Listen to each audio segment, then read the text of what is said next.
above the heavenly hosts. Praise Father, Son, and Holy Ghost. Amen.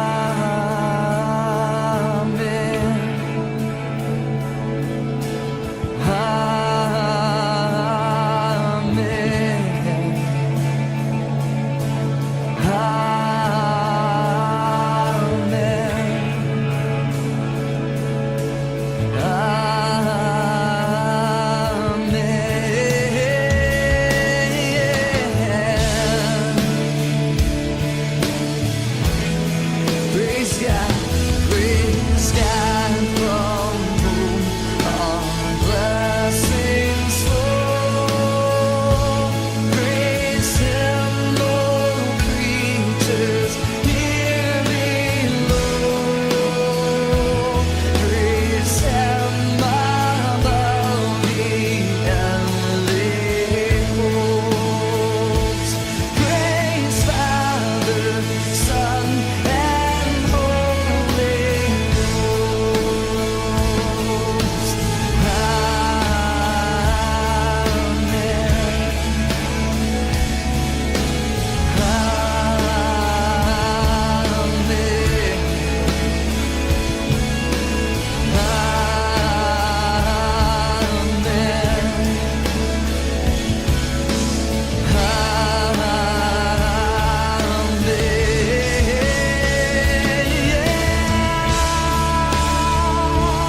Praise God.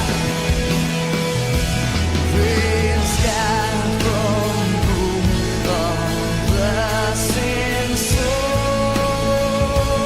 Praise Him, all creatures here below. Praise Him above the heavenly hosts. Praise Father, Son, and Holy Ghost. Amen.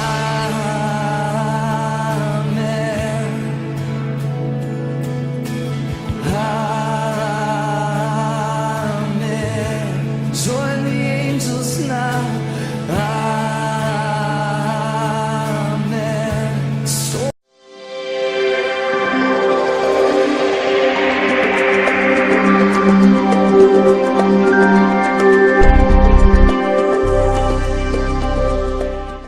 En el uso de la Biblia y de la Iglesia cristiana primitiva, la palabra Padre se aplicaba en un sentido espiritual a los maestros.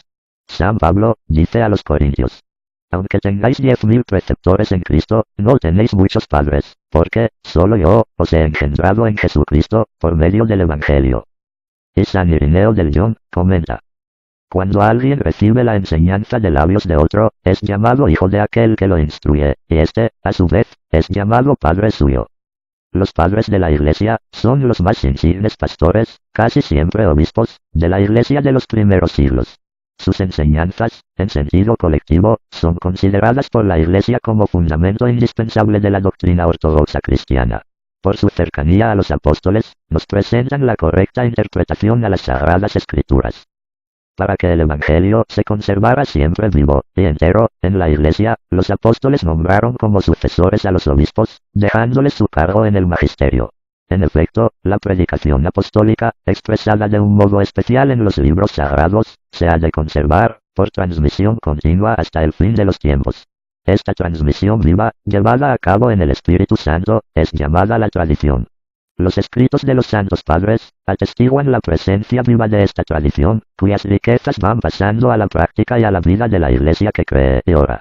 Para un cristiano es indispensable saber que tanto las Sagradas Escrituras, como la tradición apostólica, han conformado una unidad, el tesoro de la revelación divina. Fueron los apóstoles quienes iniciaron la transmisión de la tradición, luego sus sucesores, quienes a lo largo de los tiempos, guiados por el mismo Espíritu de Cristo, han ido comprendiendo, conservando, guardando, custodiando y defendiendo las enseñanzas del Maestro, hasta nuestros tiempos. San Agustín de Hipona nació en Tagaste, norte de África, en el año 354. Con el Imperio Romano recién unificado, su vida transcurrió entre dos eras que marcaron un tiempo vacío de trascendencia, caracterizado por la decadencia, el desencanto y la desilusión. Inspirado por textos de Cicerón, Agustín se convirtió en un ardiente buscador de la verdad. Fueron 9 años de búsqueda, de estudio y de desilusiones. La crisis religiosa de San Agustín se resolvió cuando visitó al obispo Ambrosio. Cautivado por la amabilidad del santo, comenzó a asistir con regularidad a sus discursos.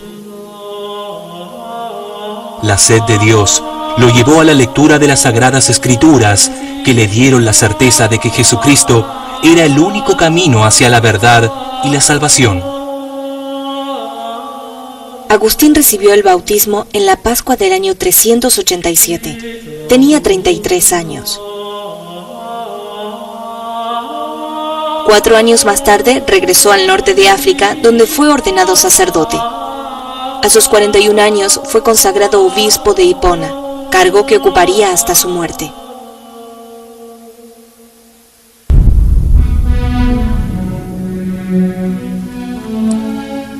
Tarde te amé, hermosura tan antigua y tan nueva. Tarde te amé. Y ves que tú estabas dentro de mí y yo fuera, y por fuera te buscaba.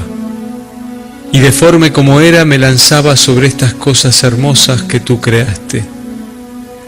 Tú estabas conmigo, mas yo no lo estaba contigo. Me retenían lejos de ti aquellas cosas que si no estuviesen en ti, no serían. Llamaste y clamaste y rompiste mi sordera. Brillaste y resplandeciste y fugaste mi ceguera. Exhalaste tu perfume y respiré. Y suspiro por ti, gusté de ti y siento hambre y sed. Me tocaste y me abracé en tu paz. Nos hiciste, Señor, para ti, y nuestro corazón está inquieto hasta que descanse en ti.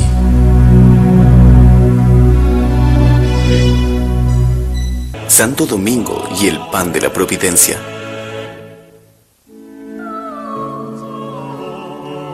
Cuando Santo Domingo fundó el convento de San Sixto en Roma, la comunidad vivía solamente de las limosnas que los religiosos recogían de puerta en puerta en la ciudad.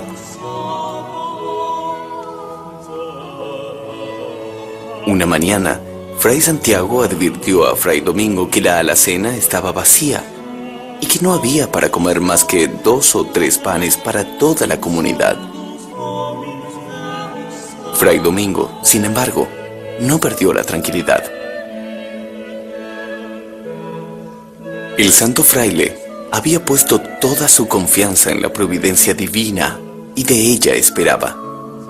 Estando la comunidad en el refectorio, sin nada ya que comer, de repente, 2 jóvenes vestidos de blanco aparecieron con canastos llenos de pan que dejaron como obsequio a los religiosos.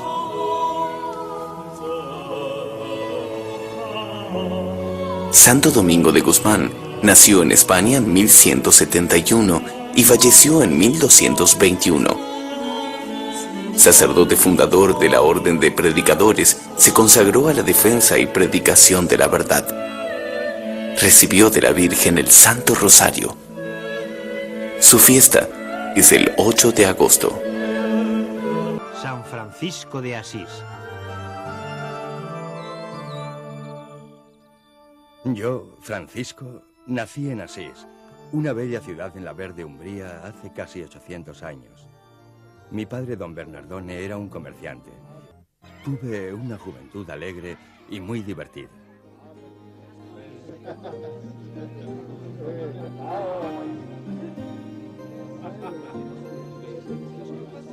Francisco, bebe con nosotros y diviértete un poco. El vino está buenísimo. Brindemos por nuestra salud.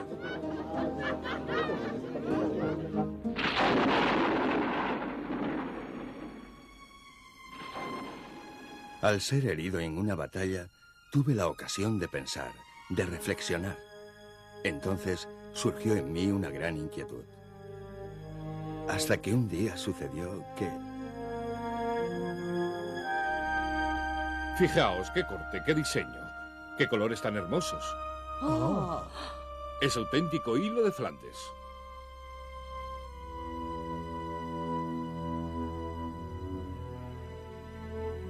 Oh. ¿Qué haces, hijo mío? ¿Te has vuelto loco? No, padre. Desde hoy mi vida cambiará. No me interesan ni los negocios ni las ganancias que pueda obtener de ellos. Tú serás comerciante, hijo mío. Recuerda que tienes que obedecer a tu padre. Ante todo, tengo que obedecer a nuestro Señor Jesucristo, que vivió y murió pobre por la salvación de todos. Habitaba en cuevas para resguardarme del frío intenso. Vivía en bosques llenos de árboles cuando el sol calentaba. Comía de lo que encontraba. Los manantiales me daban agua en abundancia para quitarme la sed. Todas las cosas eran mis hermanas, y todos los seres vivos eran mis hermanos. Alabad al Señor porque es bueno, y todos nosotros somos sus criaturas. Venid, venid.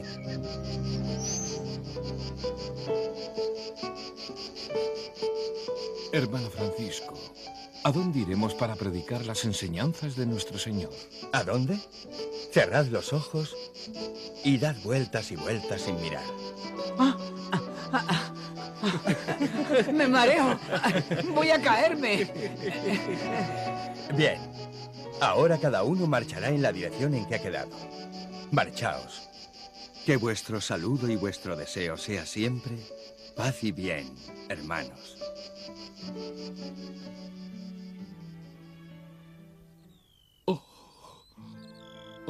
Mira, Fray León, como supremo acto de amor, nuestro Señor Jesús, antes de que llegue mi hermana a la muerte corporal, ha querido regalarme sus heridas. Fray León, demos gracias juntos a Jesús, porque esta es la perfecta alegría.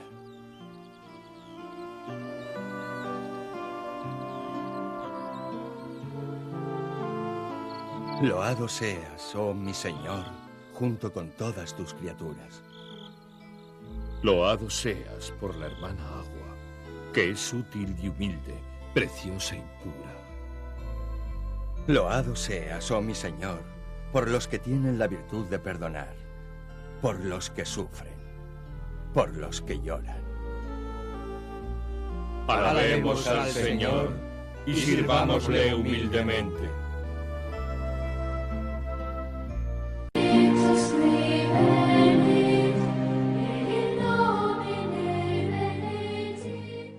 Se retiró inicialmente a hacer penitencia y oración en Montserrat y Manresa, donde empezó a elaborar el método ascético de los ejercicios espirituales en 1522. Luego peregrinó a los santos lugares de Palestina en 1523. De regreso a España comenzó a estudiar en las universidades de Alcalá de Henares, Salamanca y posteriormente iría a París.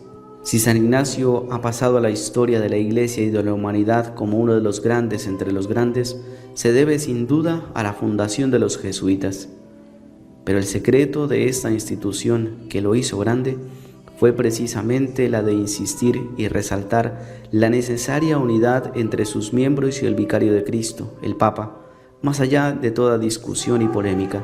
La Iglesia, efectivamente, necesitaba una reforma, pero esta no podía nacer sino desde dentro, enraizada en la comunión con el representante máximo de Cristo en la tierra, el Papa.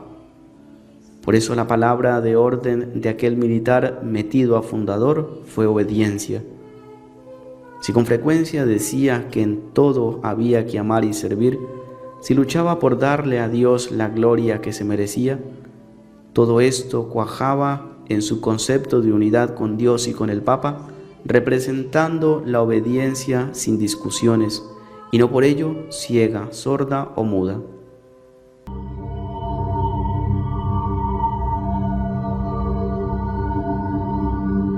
Teresa Sánchez de Cepeda y Ahumada, luego Santa Teresa de Jesús o de Ávila, fue una de las religiosas más importantes y singulares de la historia del catolicismo. Nacida en 1515 y canonizada en 1622, su obra literaria trascendió el tiempo y el espacio. Esta precursora del feminismo se hizo más famosa por sus extraordinarias visiones místicas, unos fenómenos que causaron gran expectación y que ella aseguró que procedían de Dios.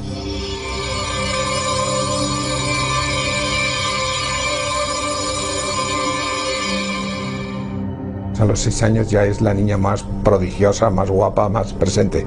Devota de las novelas de caballerías hasta la exasperación. En 1539, a los 24 años, Teresa cae gravemente enferma. Acude a una curandera en Beceda sin obtener resultados satisfactorios. Luego quedará 4 días como muerta en vida. Por suerte, en el último instante su padre decidió que no fuera enterrada. Y entonces pues estaba el ataúd en la Encarnación abierto. Y el padre pues decía, esta hija no es para morir. Y lucha, llaman médicos, la pincha, podía ser un estado cataléptico, creo que se llama. Pero nada, aquello no.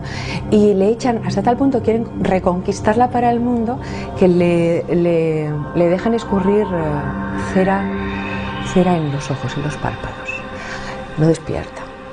Y con tan mala fortuna que incluso hay un incendio en la habitación. Teresa de Ávila padeció con las pavorosas visiones del infierno, quizá una alegoría o un viaje a lo más profundo y oscuro del alma. Un mundo terrible, lleno de dolor, como una pesadilla interminable habitada por criaturas que ningún otro ser humano había visto en vida. Durante sus éxtasis, algunos testigos aseguraron bajo juramento ver a Santa Teresa elevarse del suelo hasta 1 metro. Era un enigma que la Iglesia conocía bien, pues había abierto varias investigaciones a otros religiosos anteriores que sufrieron la misma anomalía. Algunos de estos y otros fenómenos los vivió en el convento de la Encarnación de Ávila, donde permaneció durante casi 30 años. No pocos estudiosos especularon que Santa Teresa padecía de alguna anomalía mental provocada por envenenamiento a causa de plantas medicinales. Otros consideraron que sus crisis eran de tipo epiléptico y que derivaban de una encefalopatía vírica. Lo cierto es que nadie logró diagnosticar con certeza aquel extraño estado en el que se sumía. ¿Cuál era la causa de esta epilepsia? ¿Por qué tenía epilepsia? No era traumática, que era frecuente, no era por una lesión en el parto, era una niña despierta, no había evidencia de que tuviera ningún tipo de enfermedad congénita. Entonces, una de las causas fundamentales que había entonces en España era la cisticercosis, con este nombre así tan técnico, era la que producía la solitaria del cerdo. Santa Teresa vivió el fenómeno de la transverberación. Se trataba de la aparición de un ángel muy hermoso que identificó con un querubín. Llevaba en la mano una larga espada de oro cuya punta parecía un ascua encendida. La religiosa sintió que el ángel le hundía la espada en su corazón y le traspasaba las entrañas. El equipo de Cuarto Milenio viajó a Alba de Tormes, donde murió Santa Teresa el 4 de octubre de 1582.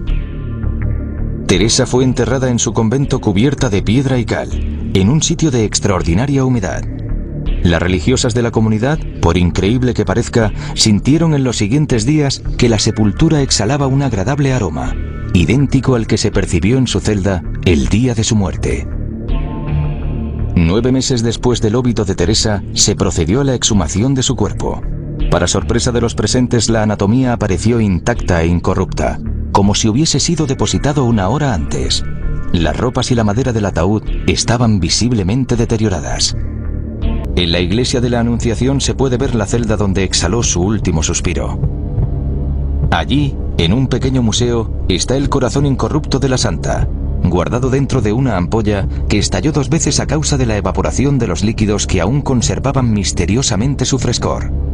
En el centro del corazón algunos identifican una cicatriz que atribuyen al dardo con el que le atravesó el querubín de la transverberación. Cuando el dulce cazador me tiró y dejó herida, en los brazos del amor mi alma quedó rendida. Y cobrando nueva vida de tal manera he trocado que mi amado es para mí y yo soy para mi amado.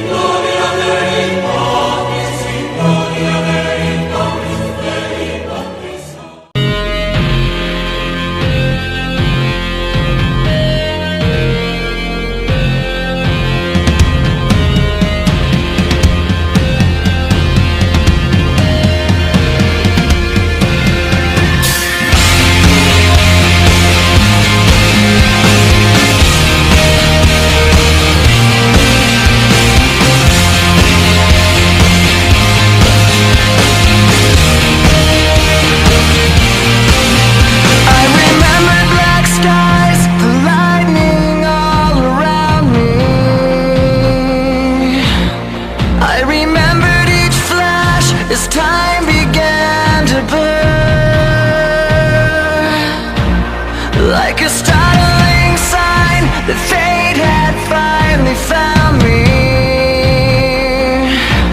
And your voice was all I heard, that I get what I deserve. So give me reason to prove me wrong, to wash this memory clean. Let the thoughts cross the distance in your eyes. Give me reason to fill this hole, connect the space between.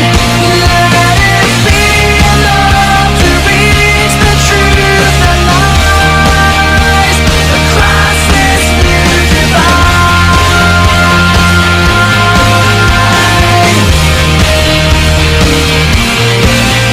There was nothing in sight but memories left abandoned. There was nowhere to hide, the ashes fell like snow, and the ground caved in between where we were standing. And your voice was all I heard, that I get what I deserve. So give me reason to prove me wrong, to wash this memory clean. Let the thoughts cross the distance in your eyes across this new divide. Bien. Esa es mi historia. La historia de un hijo de campesinos que vino aquí pobre y que pobre se va. Es cierto, he cometido muchos errores y tal vez no haya en el mundo un hombre peor que yo. He sido hosco, ignorante y os he dado muchos quebraderos de cabeza, pero creo que los he pagado con creces. Pero le estoy aburriendo. Sigue, por favor. Usted dice que yo he traicionado la confianza de la gente, que la he engañado. Pero yo debía elegir entre el juicio de la Iglesia y la miseria, la desesperación. Era Cristo quien me agarraba y me decía: sigue adelante, sigue adelante.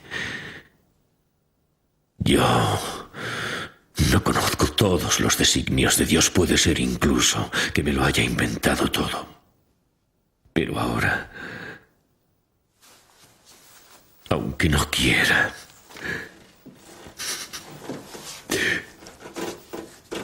le suplico que me absuelva. No me haga tener el mismo fin que aquel pobre muchacho.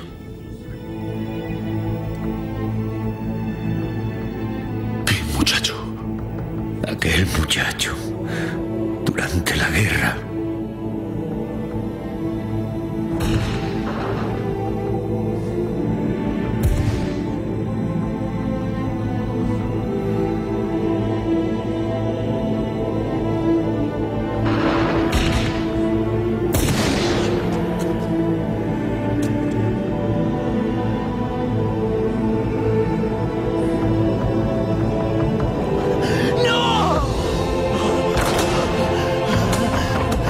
¡Ayúdeme, padre! ¡Se lo ruego! ¡Ayúdeme, por favor!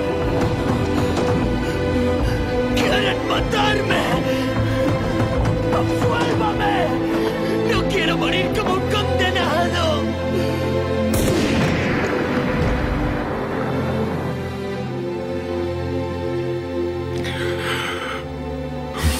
nunca se lo ha perdonado, ¿verdad?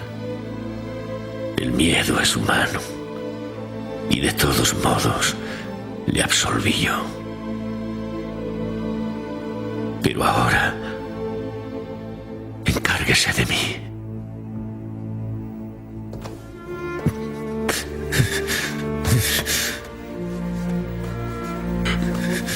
Padre, ¿pero qué estás diciendo? ¿Eres tú quien debe absolverme? No, usted solo ha hecho lo que consideraba justo. Entonces como ahora.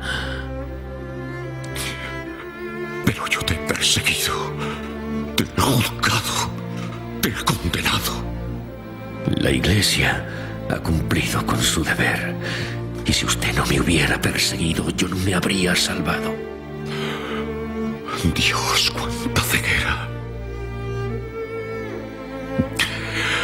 A menudo, como los discípulos de Maús, Cristo pasa a nuestro lado.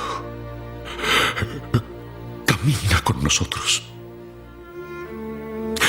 Y no la reconocemos. ¿Quién sabe si Dios y tú podréis perdonarme? Ya lo hemos hecho, los dos. Ahora es usted quien tiene que absolverme.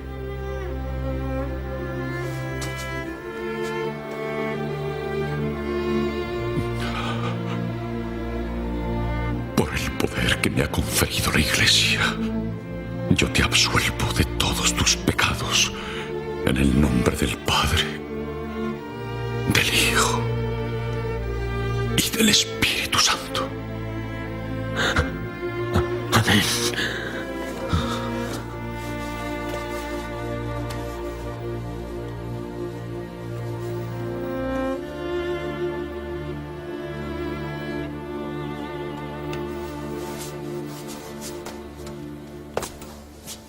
Ya puede marcharse.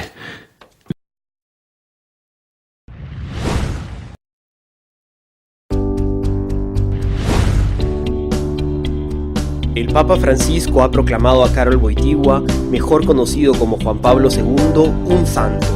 Esta elevación a los altares es una de las más rápidas de la historia. ¿Pero qué es lo que ha hecho que Juan Pablo II sea santo? ¿Será porque fue un hombre que sufrió mucho, pero siempre tuvo esperanza? La familia de Karol murió cuando era joven. Perdió a su madre antes de los 10, su hermano murió cuando tenía 12 y a los 21 perdió también a su padre. En 1939 su país fue atacado y conquistado por los nazis y luego vuelto a conquistar por la Armada Roja Soviética en 1945. O quizá por su gran cultura y humanidad. A Juan Pablo II le apasionaba la vida, amaba los deportes y la belleza del campo. Incluso siendo cardenal, continuó haciendo esquí y kayak.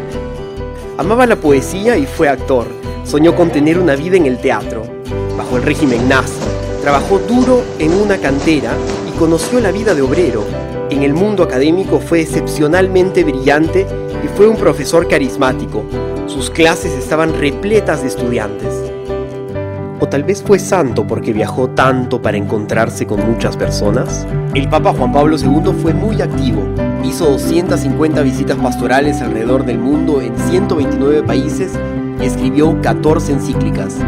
El Papa inició la tradición de la Jornada Mundial de la Juventud, participando en 9 de ellas y reuniendo a millones de jóvenes católicos que estaban tan identificados con su figura que fueron conocidos como la generación Juan Pablo II. O quizá fue santo porque fue un defensor de los derechos humanos. Durante sus días en Polonia fue testigo presencial de las consecuencias de los gobiernos opresivos que tomaban la vida de los más débiles.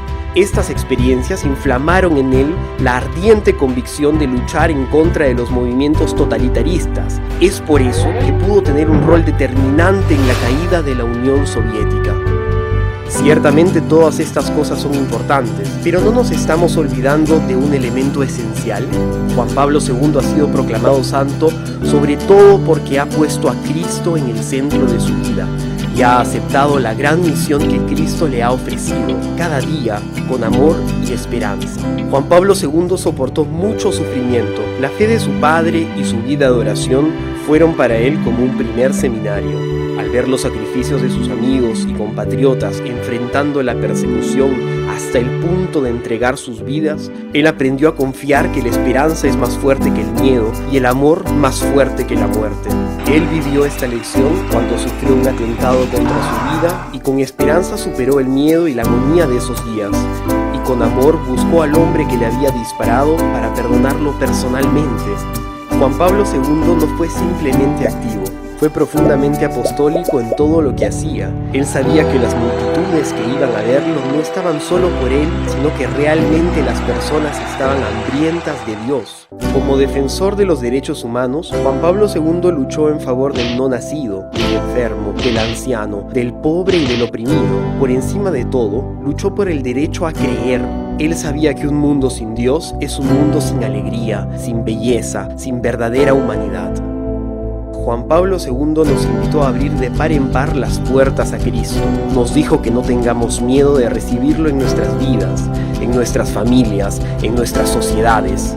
Porque Cristo nos conoce mejor que nadie, conoce los deseos de nuestros corazones y es el único capaz de saciarlos.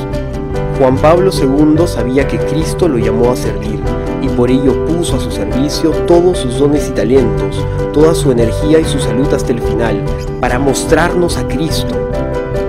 Y es por esto que lo reconocemos como San Juan Pablo II. Cristo era el centro de su vida, su alegría, sus fuerzas y su gran amor.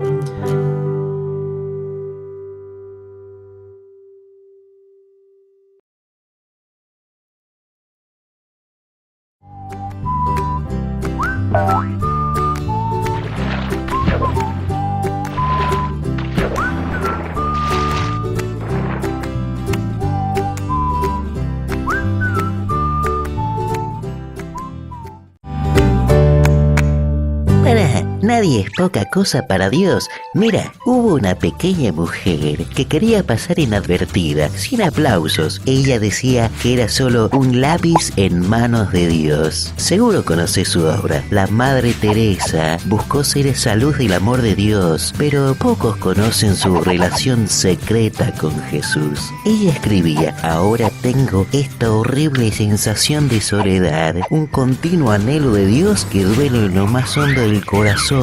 Cuando el dolor es muy grande, solo quiero a Dios y siento que Él no me quiere, que no está allí. A veces mi corazón grita: Dios mío, y no viene, nada más. Su cruz fue muy grande, pero nos dejó su secreto: estaré continuamente ausente del cielo para encender la luz de los que están en oscuridad. Aunque ella no lo sintiera, su vida irradiaba la luz de la ternura y el amor de Dios. El Señor también le permitió momentos de gran claridad, pero fue a oscuras donde Teresa aprendió a amar a Jesús como ningún otro. Aprendamos de ella a sonreír, a perdonar, a recibir al más necesitado y a sacrificarnos sin pedir nada a cambio. Dios brilla en las vidas de los que aman sin condiciones. Tenemos una nueva santa, Santa Teresa de Calcuta.